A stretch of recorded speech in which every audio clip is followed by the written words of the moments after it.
ሩና ለርሷ ግመሏ ላይ እንዲጫን አደረጉ ይሄ ላንቺ ስጦታችን ነው ከዋሽ ግን አንድም አልነካንም አሏት እቺ ተገርማለች ይሄን ተአምር ሙሉ ሰራዊቱ አይቷል ሙሉ ባልደረቦቻቸው ተመልክተዋል ከዛ ወደ ቤቷ ተመለሰች ቤተሰቦቿ ጠየቋት ምንድነው ዘገየሽ ሳጠፋሽ ዛሬን ያየሁትን ተአምር ብታዩ ጉድ ነው የምትሉት فوالله رايت اسحر الناس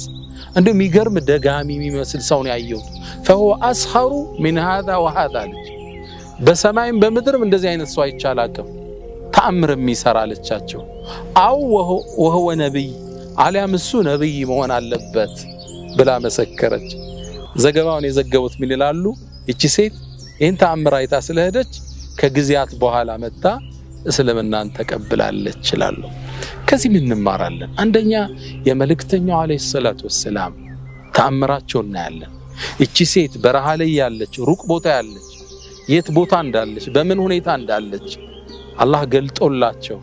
ሰሃባዎችን ልከው እንዳሏት አገኟት ግመል ላይ ሆና ሁለት ከቆዳ የተሰራ የውሃ ማጃን ስራ እንዳላት የሚያገኙበት ስፔሲፊክ ቦታ ተንተነው ተናገሩ የመጀመሪያው ተአምር እሱ ነው ሁለተኛው ከመጣሽ በኋላ ውሃዋ ምንም ሳይጎልበት ሙሉ ሰራዊት እንዲጠጣ ተደርጓል ሁሉም እንዲጠቀም ተደርጓል ይሄ መጀመሪያ መናገኘው ሁለተኛው ሁሌም እንደምንለው መልእክተኛው አለይሂ ሰላቱ ወሰለም he's a leader መሪ ናቸው መሪ ለተከታዮቹ ኃላፊነት ወሳጅ ነው ውሃ ከጀግራቸው መፍትሄ ፈላጊ ከራባቸው መፍትሄ ፈላጊ ከተጋጩ አስታራቂ ችግራቸውን የሚጋራ ማለት ነው ሊደር ማለት እሱን ከመልእክተኛው አለይሂ ሰላቱ ወሰለም